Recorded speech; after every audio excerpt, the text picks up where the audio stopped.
Hola, buenas tardes. Damos inicio a un nuevo capítulo de Con Diálogos Distintos, aquí en Radio Agricultura y a través de YouTube en Agricultura TV. Hoy, junto a destacados invitados, analizaremos el momento político actual, también las proyecciones electorales en un año marcado por las elecciones presidenciales y parlamentarias. Como todos ven, estamos en un tablero político que se mueve permanentemente. Quedan muchas cosas por pasar, a pesar de que estamos a solo un mes de la inscripción de las primarias. Sin embargo, también hay algunas pistas que nos muestran las encuestas o algunas definiciones de los partidos. Y en ese contexto, hoy día nos acompañan Alberto Mayol, sociólogo, académico y socio fundador de la encuestadora La Cosa Nostra. ¿Qué tal? Bienvenido. ¿Qué tal, Pablo? Muchas gracias por la invitación. Hernán Larraín Mate, abogado, investigador del Horizontal y ex presidente de Bópoli. Bienvenido. Muchas gracias por la invitación, Pablo. Felipe Barnechea, cientista político de la Universidad de Chile e integrante del Comité Central del Partido Socialista. Muchas gracias, Pablo, por la invitación. Encantado de estar acá. Bueno. Y Juan Pablo Lavín, ingeniero comercial, socio fundador y gerente general de la encuestadora Panel Ciudadano UDD. Muchas gracias, Pablo, por la invitación. Bienvenido nuevamente. Y bueno, como todos ustedes saben, Con Diálogo Distinto es un diálogo eminentemente humano, respetuoso, desde las legítimas diferencias. Y por eso siempre queremos, en esta primera parte, conocer algo más, como el lado B de nuestros invitados. Que nos cuenten un poco, ¿no?, cómo acabamos de definirlo. Así que ahí, nuestro recientemente elegido parte del Comité Central del Partido Socialista, ¿qué nos puedes contar, Felipe, de ti? Chuta, no sé si tengo lado B.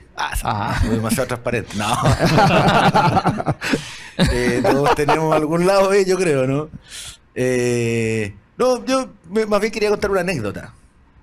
Yo trabajé con la presidenta Bachelet en la avanzada presidencial, y el último día de gobierno estaba yo con ella, y hay un momento que uno queda solo porque ella estaba con la banda próxima a salir al paraíso, y me dice: Felipe, ahora que se termina el gobierno, ¿qué vas a hacer? Y yo le digo: no, presidenta, me voy a dedicar al mundo privado. ¿En serio? Me dice. Sí, al mundo privado. Uy, qué buena noticia. Sí, voy a estar privado de celular, privado de almuerzo. Me encantó la talla, así que con esa anécdota me quedo.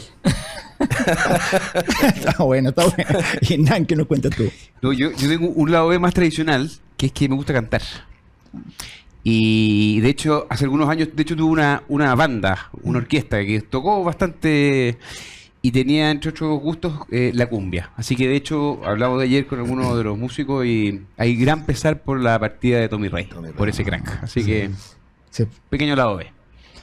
Gran lado B. Alberto, ¿qué nos cuentas tú? A ver, lo más sórdido y oscuro que tengo como lado B es que... No, Eso no. Es que son muchos. No, yo desde muchos años atrás, ya en la universidad, soy escritor fantasma. Entonces, le vendía trabajo a mis compañeros, le hacía cosas, y después empecé ya a hacer libros a otras personas, asesorar a veces la mitad de un libro, un cuarto de un libro, depende. ¿Ya? Libros completos y de todo registro, o sea, de técnicos, no técnicos, lo que sea. Como me gusta escribir, entonces me encanta. Y en Chile, desgraciadamente, es mal pagado. En Estados Unidos es un súper negocio ser escritor fantasma, pero en Chile no vale mucho, pero me entretiene mucho. Así que yo normalmente, hace como 2 semanas, entregué un encargo, por ejemplo. Lo malo, tiene una cosa mala, sí, que si no te pagan, no puedes decir nada. Sí. Porque si dices algo, nunca más eres escritor fantasma. Pero me ha pasado. No quedó claro que te ha pasado. Cuando le hago a políticos, claro. Es otro problema. Pablo, ¿qué nos cuentas tú? A ver. Bueno, la vez pasada, en el programa pasado, conté que pedí matrimonio y se mantuvieron enojando un poquito en mi futura señora. No. Porque encontró porque dije que era el 14 de febrero, medio chulo, no le gustó tanto. Así que ahora me voy a centrar solamente en mí. No. Voy a contar por qué empecé con la encuesta. ¿Ya? Porque, no sé, igual es divertido. Mi papá ha pasado por muchas elecciones desde que yo tengo uso de razón, prácticamente. Entonces las encuestas siempre han estado en el comedor, digamos, en los almuerzos familiares. Y mi papá tenía un juego que, por ejemplo, para programas de televisión, como iba el lunes, decía: ya, va de invitado, no sé, Iván Zamorano, Maradona y alguien más ¿cuánto va a ser el rating? ¿No? Le encantaba como hacer ese tipo de mediciones. Y ahí me iba bastante bien en eso. Y empecé, por aquí puede venir la cosa. Era tanto lo que se hablaba de encuestas que de hecho para un Día del Padre le regalamos una encuesta de no sé, qué opinaban los sobrinos, los primos. Y ahí ganó. Salía bien. Bueno, entonces, muchos saludos a Joaquín, ¿no? Y bueno, gracias por compartir parte de su lado B o su anécdota. Y nos vamos a una pausa y ya volvemos Con Diálogo es Distinto.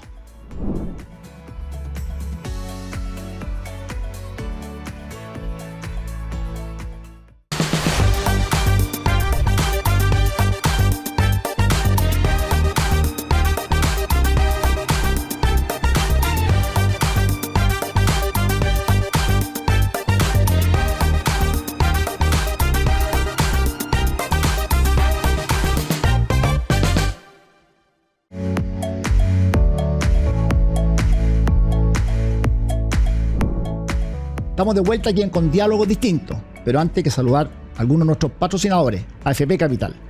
En Capital hay un servicio para cada etapa de tu vida. Por eso nuestro compromiso es acompañarte en tu presente y en tu futuro. Y dicho eso, sigamos aquí nuestra conversación con nuestros invitados, hablando del contexto político actual y las proyecciones en un año marcado por elecciones presidenciales y parlamentarias. Y nos acompaña Juan Pablo Lavín, socio fundador de la empresa Pulso Panel Ciudadano UDD, casi me equivoco, Alberto Mayol, sociólogo y fundador de la encuestadora La Cosa Nostra, Hernán Larraín Mate, investigador de Horizontal y expresidente de Bópoli, y Felipe Barnechea, cientista político e integrante del Comité Central del Partido Socialista. Me tengo que aprender las siglas, Felipe. Y bueno, solamente un pequeño contexto básico, ¿no? La última encuesta, de la cual saben más ustedes que yo, muestran un tablero en donde en la oposición Matei sigue liderando en la mayoría de ellas, son casi todas. Kaiser muestra un sorprendente ascenso, para algunos más que eso, y Kast se ubica en un tercer lugar. En el oficialismo, por su parte, Carolina Toá ha logrado subir en la encuesta después que fue nominada y lanzó su candidatura, y también se observa que desde que se nombra a la ministra Yet Jara como la posible candidata al Partido Comunista, también algo subido en las encuestas. Y todo esto en un contexto en donde, según la misma encuesta, la seguridad ciudadana sigue siendo el principal tema y foco de preocupación de todos los chilenos, seguido por el tema del empleo y la percepción de estancamiento económico, la salud y la educación. Y en ese contexto, partamos contigo, Alberto, a un mes de la inscripción de las primarias, ¿cómo ves tú el escenario electoral y proyección de las principales candidaturas? O sea, primero que como si hay primarias, porque no sabemos, eso ya es un problema, porque en general esto lo ideal es que se note la voluntad inmediatamente y genere el escenario de primarias, que es conveniente para normalmente, de hecho ha pasado en los últimos años, que quienes no han estado en primarias no han ganado. Y los que han estado en primaria han llegado a la segunda vuelta y han trabajado bien, salvo el caso de Kast, pero el que gana siempre tuvo una primaria exitosa que lo ayudó a muscularse. Yo creo que el escenario actual hoy día está dominado y naturalmente por Johannes Kaiser, básicamente porque los rivales no saben cómo tratarlo, ¿no? Caen en el juego, juegan en la cancha de él y entonces eso lo alimenta y eso es lo que lo está permitiendo crecer. Y en el oficialismo no hay un impugnador del sistema al estilo de Kaiser, no hay un Jadwe, no hay un nombre con carácter que permita, digamos, decirle a las personas que les gusta la cosa más sísmica, digamos, que les diga, mira, aquí también hay otra oferta. No hay otra oferta. Porque yo creo que el contenido de los que son sísmicos no es tan importante. Lo que es importante es que remesen. Entonces, yo creo que en ese sentido vamos a ver si aparece algún nombre al respecto. Eso podría cambiar un poco el escenario. Si no, si los otros candidatos que están en una posición más moderada, por derecha o por izquierda, logran efectivamente construir un cierto cerco. Hernán, ¿cómo lo ves tú? A ver, yo creo que las encuestas dicen en primer lugar algo que es fuerte, digamos, que opina Juan Pablo, pero los candidatos de derecha tienen un volumen de apoyo muy potente y superior a los candidatos de izquierda. Y esto es lo primero que observaría, porque uno ve las grandes tendencias y trata de ver hacia dónde va a discurrir esto. No creo que, aunque algunas encuestas digan que sume un 60 o 70%, eso vaya a ocurrir en la práctica. Pero hablo del volumen de fuerza y de la movilización que tiene ese grupo. Lo segundo es la conformación de primarias. Yo creo que Chile Vamos está haciendo el esfuerzo por tener una primaria, aun cuando no sea la más potente, pero entiende que es una musculatura importante, como lo han demostrado elecciones anteriores. Y lo mismo está buscando hacer de izquierda, ¿cierto? Está Carola Toá, el Partido Comunista está buscando un nombre, lo propio el Frente Amplio. Con todo, yo creo que el nombre más claro es el de Carola Toá. Y al interior de las derechas, que si bien hay un fenómeno que yo también identifico en Johannes Kaiser, creo que hay una pista todavía muy larga y creo que Chile Vamos tiene todavía tiempo para hacer la pedagogía de lo que está en juego, porque creo que hay un voto muy impugnador en lo que hace Kaiser, pero no necesariamente un proyecto político que le dé estabilidad. Con un joven como Gabriel Boric, ¿cierto? Con poca experiencia, yo creo que los chilenos aprendieron qué es lo que pasa cuando se elige un Boric. Yo creo que si Chile Vamos le explica a los chilenos qué es lo que pasa con Johannes Kaiser, que solo ha sido diputado 3 años de su vida. Respecto de la responsabilidad de gobernar, creo que va a ser menos sexy de lo que es hoy.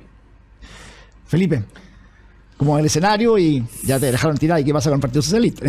Sí, antes de ir a eso, yo creo que Johannes Kaiser sí tiene difiere un poco con Hernán, porque yo creo que Johannes Kaiser, a diferencia de José Antonio Kast, presenta una cosmovisión que no presenta tanto José Antonio Kast, incluso Evelyn Matei, porque Evelyn Matei, ¿qué es lo que ofrece Evelyn Matei? ¿O qué es lo que ofrece Chile Vamos? Seguridad, inmigración, Estado mínimo. Sabemos lo que piensan al respecto, es un programa minimalista, pero muy sencillo. Y Johannes Kaiser presenta una cosmovisión de la sociedad que es compleja. En esto yo digo que la derecha ha ido saliendo del closet de la misma forma como José María Aznar hizo salir a la derecha española del closet en su momento, ¿no? La sacó José Antonio Kast en primer lugar, y ahora lo que hace Johannes Kaiser es saca más aún del closet a la gente que se fue con Johannes y con José Antonio, y le está comiendo ese electorado, creo yo, a José Antonio Kast. Ahora bien, en la derecha hay candidatos, nítidamente candidatos, ¿no? O sea, está Johannes Kaiser, está Evelyn Matei, está José Antonio Kast, voy a incluir a Franco Parisi y voy a incluir a Rojo Edwards, que yo lo sumo como 5 candidatos. Y el oficialismo tiene una sola candidata en este momento, que es Carolina Toá. Y está por verse qué va a pasar con el Frente Amplio y con el Partido Comunista, y como dice Alberto, si efectivamente va a haber primaria o no. Ahora, yo creo que me quiero retrotraer al 2021. En el mes de mayo o abril del 2021, Gabriel Boric marcaba 3 o 5%. Sí. ¿Se acuerdan o no? Sí. Y Joaquín Lavín y Daniel Jadwe lideraban Y Pamela Giles. y la abuela que se metió Sí. por los palos, y no solamente lideraron en ese momento, llevaban liderando más de un año las encuestas. Entonces, yo por eso pienso que la elección presidencial, si bien hoy día, efectivamente, si uno hace un ejercicio de suma-resta, ¿no? Evelyn Matei, José Antonio Kast y Johannes Kaiser suman, no sé, el 60% según Cadem, ¿no? Tienen una perspectiva mucho mejor, pero está abierto el escenario, y yo creo que va a haber una primaria. Si hay una primaria en la derecha y no participan ni José Antonio Kast, Johannes Kaiser y Evelyn Matei, es una primaria un poco artificial, la verdad. No tiene sentido hacer una primaria en Chile Vamos, o sea, en la derecha, si no participan ellos, que son los principales portaaviones de este proceso. Así que yo creo que está abierto el escenario, y que a un mes, efectivamente, están todos pendientes un poco también qué va a pasar con el Partido Socialista, Carolina Toá. Vamos a hablar después de eso. Ya veremos. Hay hecho un gran análisis de Chile. Me la saqué. Muy inteligente. Ya no te conocía. Podía analizar la izquierda. No, dale. Mira, yo creo que es verdad que uno podría decir que el escenario está abierto, pero abierto en quién podría competir con Evelyn Matei en segunda vuelta, básicamente. O sea, pensemos que la oposición está ganando en todo el mundo. Salvo contadas excepciones, gana la oposición. Y en Chile está el fenómeno que sumamos 6 millones de votantes, un 40% del padrón, que es totalmente contrera. O sea, vota contra el poder. Lo vimos con los incumbentes, lo vimos en el plebiscito, sobre todo en el rechazo. Entonces es muy difícil para el oficialismo que pueda reelegir o ganar a alguien de sus filas. Pasando las primarias, porque al final la única posibilidad que tendrían en el fondo es ir totalmente unida y la derecha separada. Entonces, pasando las primarias, la primaria, concuerdo con Felipe, de Chile Vamos, no tiene mucho sentido si va a ser con Carter, con Jimena Rincón y quizás con... Harold McNichols. Escuché que podría ser con Harold McNichols. Es verdad que las primarias, que los presidentes electos siempre han pasado por primarias. Pero, por ejemplo, tuvimos en la última primaria a Sebastián Sichel, que ganó y salió cuarto después. Entonces tampoco es garantía de que, no sé, de que salga mucha potencia desde ahí.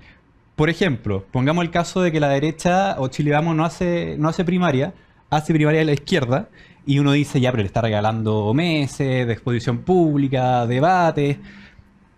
Lo que veo yo en los datos, por lo menos, es que el votante obligado, estos nuevos 6 millones, que no es que eran 6 millones que nunca votaban, pero que votaban esporádicamente, no eran votantes habituales.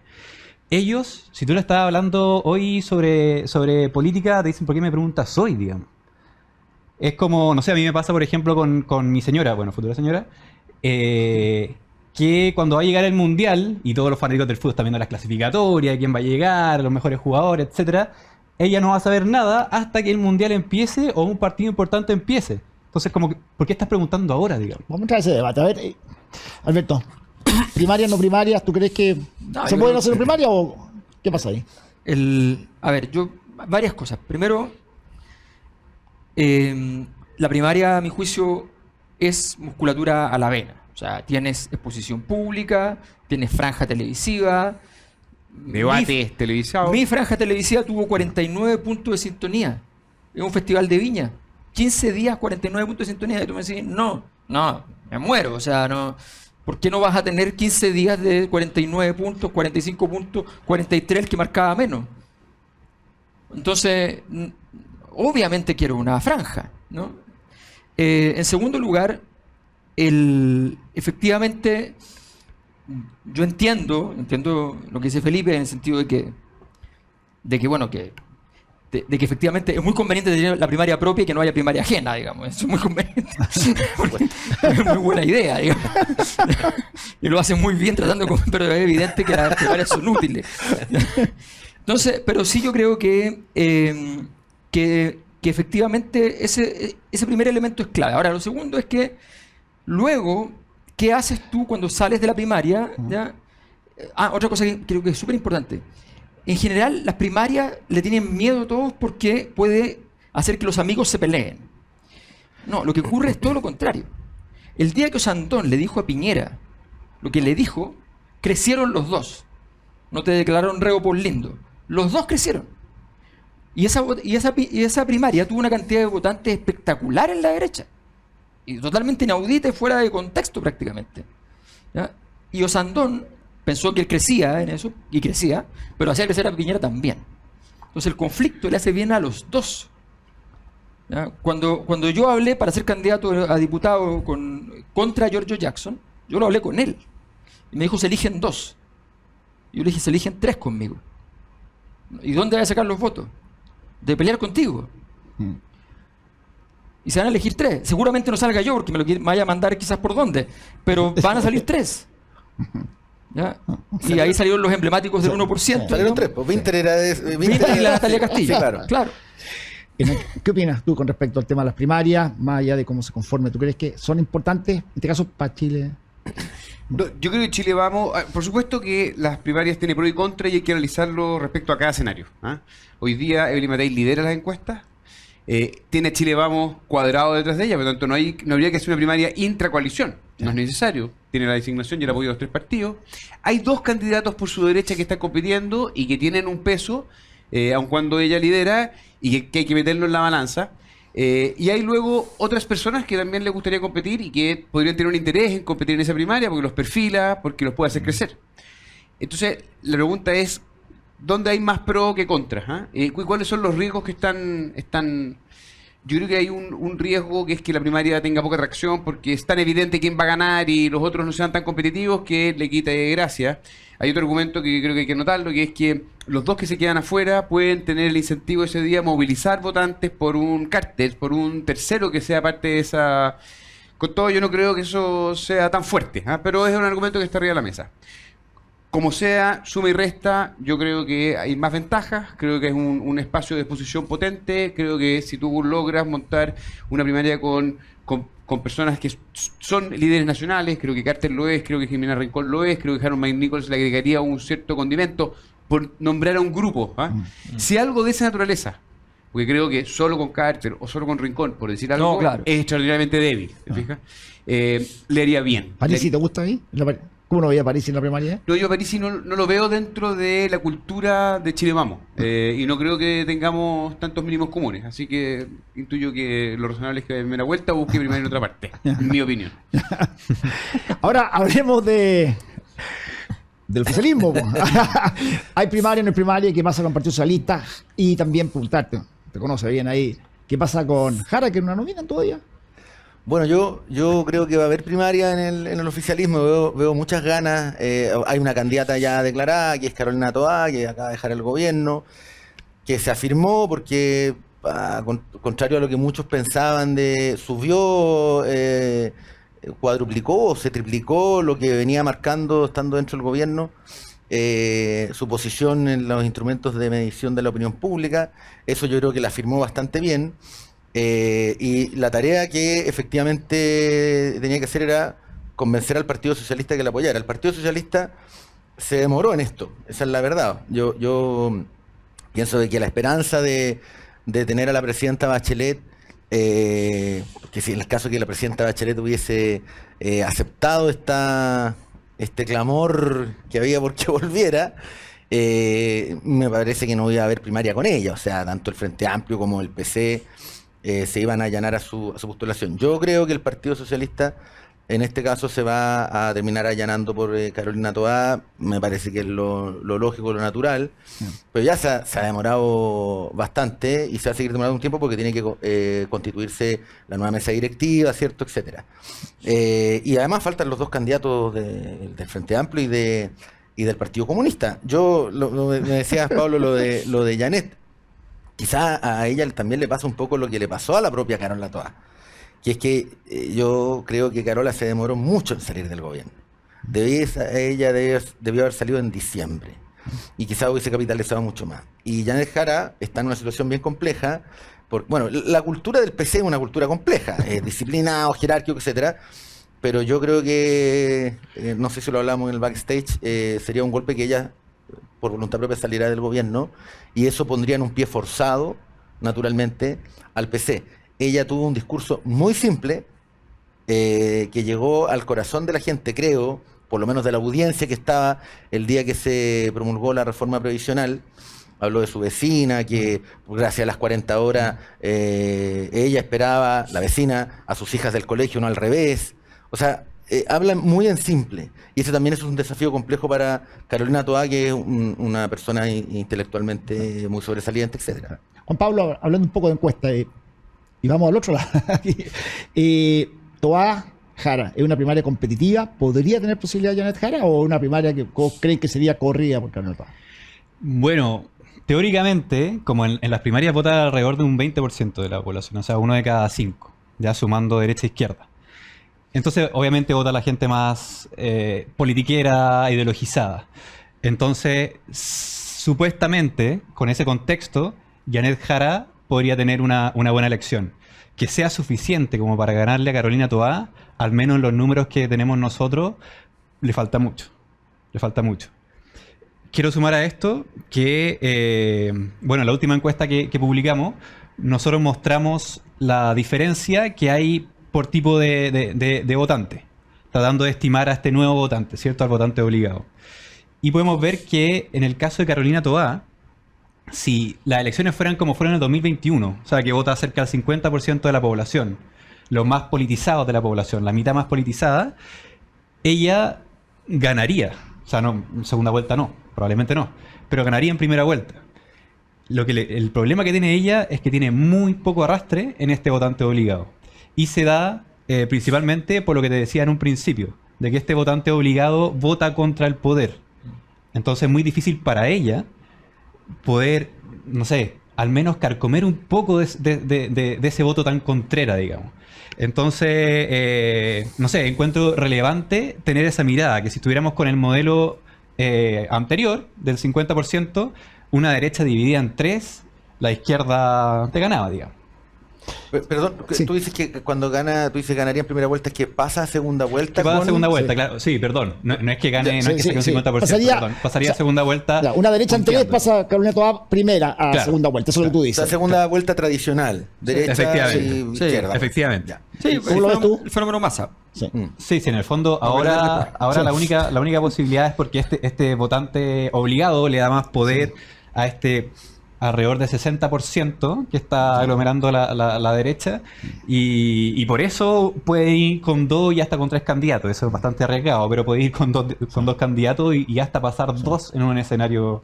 ¿Cómo estuvo el escenario de que cierto pase Carolina Toá segunda o dónde está la No, energía? ¿Dónde está la yo- energía? Yo creo que como están hoy día los dados, quien va a ganar en primera vuelta y va a generar una expectativa y qué sé yo, pero no más que eso, lo que pasó con Massa, que creyó que podía ganar porque salió primero en primera vuelta, pero la derecha estaba dividida y la derecha va a ir probablemente dividida y va a pasar un candidato fortísimo, naturalmente. Y en esas condiciones, a ver, hoy día la inercia, cuando uno dice, no, es que en algunas encuestas suman 60, o sea, lo que pasa es que la inercia hoy día, o sea, si uno analiza valores que se mueven en los ciclos políticos, y que esos valores cuando se mueven para un lado, tiran los votos para ese lado, y cuando se mueven para el otro, los tiran para el otro, esos valores hoy día te marcan que el techo de la derecha llega hasta el 65%. Como después del estallido, eso era el techo de la izquierda, 65%. Entonces, tienen una capacidad de inercia gigante. Sus candidaturas en general no logran sumar esa cantidad. ¿Ya? Logran sumar 56, 57, 58 normalmente. De repente en algunas combinaciones te sale que suman 60. ¿Ya? Dependiendo de que le pusiste al frente, dependiendo de ese tipo de cosas. Carolina Toá en realidad no subió. Lo que pasa es que la mayor parte de las encuestas hace pregunta abierta. La pregunta abierta es muy mala porque amplía el espectro a nombres que no van a ir, que tú sabes que no van a ir.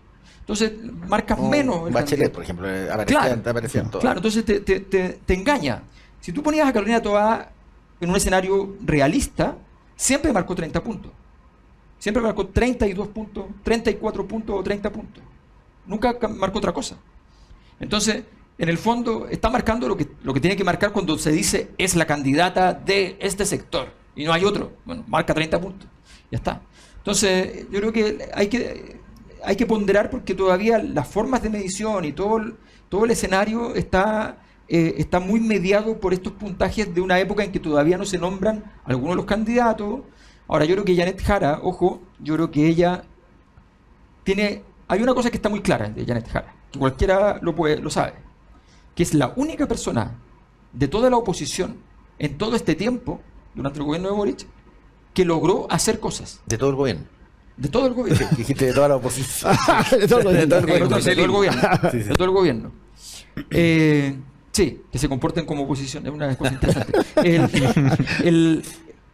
Es la única que logró hacer cosas. Entonces, lo más probable es que con la capacidad estratégica que tiene para poder lograr que las cosas pasen, va a ser la candidata del Partido Comunista, a pesar de que la dirección del partido no lo quiere, a pesar de que domina Jadwe el Partido Comunista. Yo creo que Janet va a llegar a ser candidata y probablemente vaya a la primaria. ¿Puedo, perdón, agregar algo ¿Ya? de ¿Vamos? Alberto? Sí. Cortito nomás. Que como él habló de cómo se perfilan, o sea, cómo se hacen las mediciones, en el fondo, medición espontánea Sí. o lista cerrada, fíjense, no por puntualizar casos, pero Black and White hizo una encuesta donde los candidatos eran todos los que tenían un apoyo de los partidos, ya con apoyo partidario. Pero es un escenario que nunca se va a dar. O sea, que estaba Jaime Mulet, Alberto Undurraga. Entonces, en esa competencia es un poco irrelevante Sí. el resultado que te dé. Claro. Sí, estamos claros. Eso yo me... el escenario de que vayan 3 candidatos fuertes, pueden ir 4 o 5, como Mauricio, pero que vaya Evelyn Matei, Kast y Kaiser. ¿Lo ves como probable, como más cierto? ¿O tú crees que al final, dado que llevaría un pacto parlamentario, se dice, podría terminar ocurriendo que vaya solo Kaiser o solo Kast? Y en ese escenario, ¿qué tan peligroso es que el que pasa a segunda vuelta no sea Evelyn Matei? A ver, para responder una cuestión de contexto, yo creo que en las oposiciones hoy día hay un pequeño efecto de encuestas donde esto está muy jugado, donde hay una fortaleza muy grande, donde todos los candidatos suman mucho, y yo creo que eso va a ir tendiendo a corregirse. Y va, por lo tanto, a templar un poco este momento donde da la impresión de que están todas las cartas jugadas y los dados lanzados. Y yo creo que va a haber una mayor racionalidad, sobre todo cuando se conformen las listas parlamentarias, la negociación implique ver que esta incertidumbre de varios candidatos no tiene todo ganado para la centro derecha o la derecha. Eso es lo primero. Y lo digo porque hoy día hay muchos que le dicen, oye, con este volumen de votos podemos ir con 3 candidatos. No hay problema, porque la torta es muy grande. Mi impresión es que eso no es correcto. Pensando en un resultado de la oposición, tiene muchos riesgos. Tiene riesgos, por ejemplo, que quien pase a segunda vuelta pase extraordinariamente debilitado. Y las elecciones con voto obligatorio, hemos visto en los últimos años, se dan escenarios, tú lo mencionabas respecto de Gabriel Boric, respecto de lo que pasó con Sichel y José Antonio Kast, lo que pasó para el plebiscito, para el primero, para el segundo, en fin. Hay un grado de incertidumbre política muy distinta a los años de la transición, donde sabíamos con mucho tiempo quiénes eran los candidatos y los escenarios más probables de segunda vuelta. Y yo creo que eso va a generar racionalidad en los actores y estrategia y por lo tanto negociación. Y mi impresión es que quienes primero deberían hacer esa reflexión son Kast y Kaiser. Ellos tienen un cierto versión común, suman, es verdad, y particularmente Kaiser un voto impugnador, un voto que está fuera de la lógica de derecha-izquierda, pero no cabe duda de que representan un mundo más similar. Y por acá, digamos, respecto de otras alternativas como Carter se resuelven con una primaria, y si no hay primaria yo creo que hay bastante racionalidad en que pueden ir en listas parlamentarias como Rincón o Carter. Con todo esto está abierto y la racionalidad aquí no es todo. Yo creo que Johannes Kaiser y su partido tienen un gran incentivo para negociar con el Partido Republicano una muy buena salida parlamentaria. Esto es que él no corra y ya el premio no sea simplemente que le den una senaturía calada, sino que además le den un buen paquete de diputados y armar una cosa atractiva. Pero cada vez que pasa el tiempo es más difícil bajarlo, y esto es más jodido para el Partido Republicano. Eso es lo que yo... Es más difícil. Él mismo, ¿no? ¿Tú lo ves posible que se baje? Me puedo meter ahí en esa discusión. Mira, lo que pasa es que, a ver, para que aclaremos, en segunda vuelta hoy Johannes Kaiser pierde prácticamente con quien le pongas. Entonces, claro, puede ocurrir que efectivamente en este entusiasmo, ¿ya? Puede ocurrir que haya un efecto de aplanamiento porque saquen todos 20 puntos, por decirlo así. 20 los que están disputando y el otro 10, 15. ¿Ya? Si se produce un escenario como ese, ¿ya? Tú dices, bueno, suman 55. Sí, pero si el que pasó no defiende el centro, ¿ya? Porque la única persona en el plebiscito de la segunda vez del Consejo Constitucional, la única persona que tenía votos en la otra opción de su sector se llama Evelyn Matei. Un 30% de su votación era de gente que estaba votando como la izquierda. Entonces, y por eso ella inteligentemente no se metió demasiado en el tema, cosa que la derecha resintió en muchos aspectos, como si ella pudiera agarrar a esa persona y llevarla a aprobar un proyecto que ya estaba claro que la gente estaba dispuesta a rechazar porque no le había gustado el proceso, como había ocurrido en el primero, que estaban dispuestos a aprobarlo en principio y después lo rechazaron. Entonces, objetivamente, ese escenario es bien jabonoso porque si tú partes con 20 y efectivamente, no sé, una Carolina Toa saca 36 en primera vuelta, ya el efecto de la gente despolitizada, de que hay un líder súper claro, ya empieza a entrar el efecto top of mind. Entonces es más complejo. Creo que y eso es lo que están efectivamente inteligentemente mirando desde el gobierno en términos de la posibilidad de que un escenario así se dé y les permita efectivamente rasguñar una cantidad de votos para llegar a cerca del 50.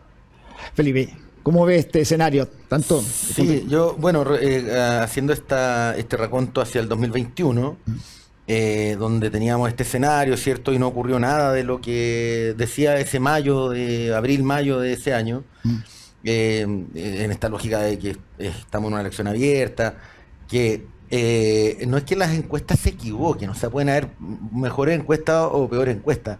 Lo que yo pienso es que el electorado cambia más rápido de opinión que en el pasado. Que tú lo decías, Hernán, ¿no? Que hace, no sé, 10 años atrás, uno más o menos 6 meses antes sabía ya, más o menos, oye, esto no va a variar demasiado. Hoy día el electorado cambia muy rápido de opinión.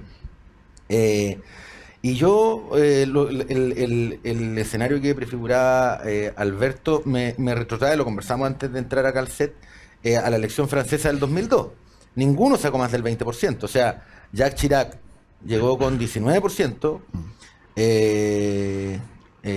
Jean-Marie Le Pen con, si no la memoria no me falla, 16,8%, 17, sí. y Lionel Jospin con 16,3%. Y Lionel Jospin quedó fuera de la segunda vuelta francesa. Esto fue un desastre. Mucho candidato de izquierda. Y bueno, la historia es conocida, ¿no? Jacques Chirac ganó con el 80% de los votos. La izquierda votó por Jacques Chirac. Decían que se iban a poner uno de estos perros en la nariz para ir a votar, porque les daba como asco votar por Jacques Chirac. Al final no lo hicieron porque parece que les podían impugnar el voto, etcétera. No se podía ir con algún tipo de propaganda. Pero les daba vergüenza, era un voto avergonzado. Y yo, evidentemente, con la situación que estamos ahora, no creo que uno pueda descartar una segunda vuelta germana, como le han denominado, entre Evelyn Matei y Kaiser o Kast. Yo eso creo que es un escenario que puede ocurrir. O sea, de hecho, Carola Toa, por ejemplo, ahora está con un porcentaje X, pero falta la candidatura del PC, falta la candidatura del Frente Amplio. Asumo que en el general Carola Toa debería bajar un poquitito hasta ganar la primaria y ahí subir otro poco o sumar lo otro. Pero es no sé si decirle, pero lo líquido le dicen los ciúticos, creo yo. Muy ciútico decirle líquido, ¿no? Pero no sabemos porque el electorado cambia de opinión. Ahora todos como que asumen que... dale. Una pequeña nota. Yo creo que además la izquierda, y particular Toa, que hoy día se ve como la más fuerte, aunque desde que yo creo que Jara tiene bastante cosas, no, sí. O sea, tiene un peso naturalmente negativo, que es ser del PC, Sí. pero luego tiene muchas virtudes electorales particularmente. Pero hay dos cuestiones que Toa o el candidato que más marque la izquierda van a que enfrentar. Lo primero es que va a representar un gobierno que pesa un 30% y tenemos que llegar a 50, tienen que llegar a 50. Y no son 5 puntos, no son 20. Y esa cuestión es exigente. Y van a seguir gobernando hasta el final con un gobierno que funciona como funciona. Y lo segundo es particularmente respecto de Toa, para qué decir del PC, es el factor del rechazo. Es el 38 respecto al 62. Si Toa avanza, me parecería evidente que ella representara, de acuerdo a lo que yo vería desde la centro-derecha, a la candidata de Boric y a la vocera del apruebo. Y creo que son dos techos que son difíciles de enfrentar y superar electoralmente. Felipe, para terminar el tema un poco Toa, ¿qué pasa? ¿Por qué ella no se ha logrado instalar? ¿Qué pasa con el Partido Socialista? ¿Por qué Michelle Bachelet no le ha dado el apoyo? ¿Qué pasa ahí? Esa es la pregunta que muchos se hacen. ¿Cómo lo va a lograr instalarse con esa fuerza si todo eso ocurre? Sí. Bueno, lo de la presidenta Bachelet yo lo desdramatizaría porque ella, por ejemplo, le dio el apoyo en su momento a Paula Narváez y el resultado fue el que fue. O sea, no creo que sea como algo que se entregue como una... O sea, eso lo desdramatizo. Más bien creo que Carolina Toa tiene tremendas posibilidades, pero la primaria no va a ser fácil. Si el Partido Comunista proclama a Janet Jara es una candidata, en mi opinión, muy competitiva. Primero, porque habla en un lenguaje simple, que todo el mundo la entiende, es carismática, no es compleja, y tiene el logro, bueno, Alberto decía el único, yo creo que hay otros más, pero tiene el logro más relevante del gobierno, que es la reforma previsional, que no es perfecta, etcétera, pero ella tiene en sus hombros el logro más importante. Cuando el Frente Amplio ¿cierto? Hablaba de, o la coalición de gobierno, digamos, hablaba de las grandes transformaciones. Aquí hay una. Esta es importante. Y lo tiene ella. Y yo creo que eso lo va a capitalizar. Sí. Y ella va a tocar el corazón de la gente. Y por eso yo creo que Carola Toá, si bien a lo mejor lo que dice Juan Pablo hoy día está en una posición privilegiada, por así decirlo, dentro de la primaria, pero tampoco tenemos los otros candidatos. Entonces, es una primaria compleja también para Carola Toá. Y respecto al PS, yo creo que el PS va a terminar apoyando a Carola Toá, quizás tardíamente. Oye, una pregunta. En un escenario que fuera solamente Kaiser, ¿no? Evelyn Matei, todo lo que ustedes quieran, y la candidata de la primaria, Janet Jara, o especialmente Carola Toá, ¿existe la posibilidad rápido de que pueda pasar Kaiser y no Evelyn Matei a segunda vuelta? Según, Te diría que no. Pero puedo argumentar, supongo. cortito porque nos quedan porque quiero escuchar. Ya, lo que pasa es que la gente tiende a sumar a Kast con Kaiser. Y eso no se puede hacer. Es 60-40. No se puede hacer eso. En el fondo, Kast le pasa voto a Matei si no está, Kaiser le pasa más a Kast que a Matei si no está, pero no es que tú le pasáis el 100%. Y cuando uno hace ese trasvasije de voto, Matei queda arriba. ¿Cómo lo ves? No, yo no creo que haya posibilidad alguna de que algún sector, cualquiera sea, en este caso la derecha, pase con dos nombres a... No, yo dije si puede pasar. Sí, puede pasar Kaiser. Se baja Kast y va Kaiser, No. Evelyn, a Toá ver. y el resto. Yo creo que Kaiser, hay una cosa que es la encuesta y otra cosa que es la política. Sí. Ya en la encuesta es competitivo. ¿Ya? Digan lo que digan, ya es competitivo. A mí me parece bastante bien, de hecho. Pero supongamos que estoy equivocado.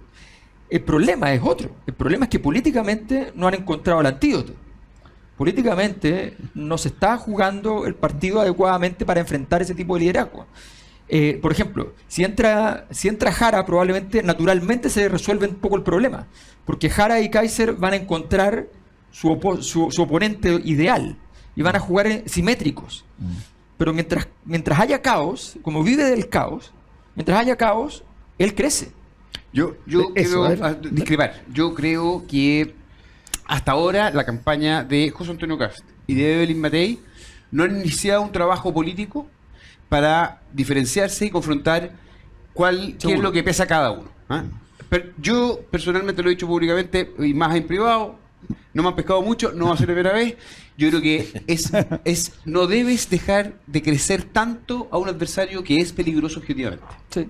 Y eso ha ocurrido en otras circunstancias y en otras latitudes, por ejemplo, en nuestro país vecino, que vieron en Milei una oportunidad para destruir a Macri. La izquierda alimentó eso, Macri no le dio peso, la circunstancia y el resultado lo conocemos. Primero fue por Macri y después fue por Massa. Entonces, creo que hay un voto impugnador que es extraordinariamente eficiente, que es extraordinariamente pasional, se maneja por códigos distintos a la política tradicional Y que por es lo mundial. tanto yo creo que Evelyn Matei de José Antonio Kast lo asesorarán, digamos, personas vinculadas a su mundo, deben iniciar una diferenciación. Para eso están los partidos, hay muchas formas de hacerlo, pero yo diría, de hecho, una gran cuestión, en simple. Boric fue un experimento, un joven que sin experiencia hizo lo que hizo en estos años. Ir por otro experimento como Johannes Kaiser es obtener un resultado similar. Si a los chilenos les gustan, vayan por él. Si ustedes quieren experiencia para resolver los problemas en Chile, vayan por Matei.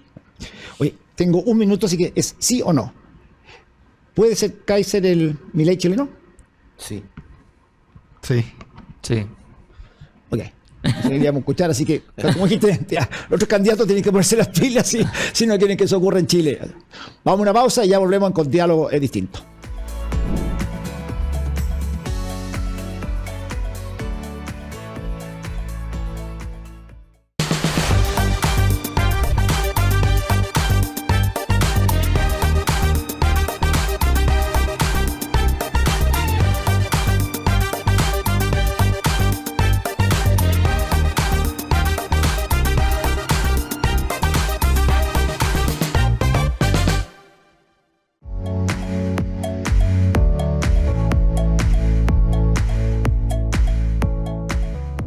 Estamos de vuelta en nuestro último bloque de Con Diálogo es Distinto. Aquí hemos tenido un gran análisis y conversación sobre el ambiente político hoy día, las proyecciones electorales, se deben o no hacer primaria. Aquí se han hecho harto análisis, harta conjetura, hartas proyecciones. Y ahora pasamos con nuestros 4 invitados. Juan Pablo Lavín, socio fundador de Panel Ciudadano UDD. Alberto Mayor, sociólogo y también fundador de la encuestadora La Cosa Nostra. Hernán Larraín Mate, investigador de Horizontal y expresidente de Bópoli. Y Felipe Barnechea, cientista político, integrante del Comité Central del Partido Socialista. Realmente ha sido un gran análisis y ahora cada uno tendrá su minuto por este reloj digital para dar sus conclusiones o su mirada hacia adelante o el mensaje que ellos estimen en este contexto electoral. Juan Pablo. Parto. Bueno, yo me voy a desviar un poco del tema que estábamos tocando. Quiero hablar en estos segundos sobre la industria de las encuestas en Chile. Porque va a empezar un festival de encuestas durante todo este periodo y llegan encuestas de todos lados, de todos los países, que si la apuntan se quedan o si no se van. Y es un llamado, no sé si directamente a los medios, pero, por ejemplo, en Estados Unidos, que es una industria más desarrollada, la de las encuestas, pasa que hay rankings, ¿ya? Ojalá que haya un ente más objetivo, que no nazca un ranking mío ni de...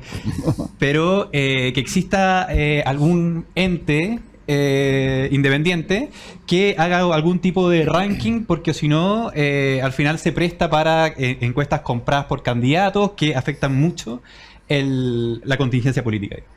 Sería el proceso electoral, como tú dices. Ajá. Un buen tema. Felipe. Bien, ahí está, estoy esperando ¿espero el reloj? Sí, a ver, ahí está. el reloj está, sí, ahí está, dale, bueno, vamos. yo creo que la elección presidencial de este año es una elección que está abierta, precisamente por lo que hemos conversado acá, de que la opinión pública cambia rápidamente de opinión, a propósito de lo que conversamos de lo que ocurrió el 2021, a la misma fecha, con el presidente Boric.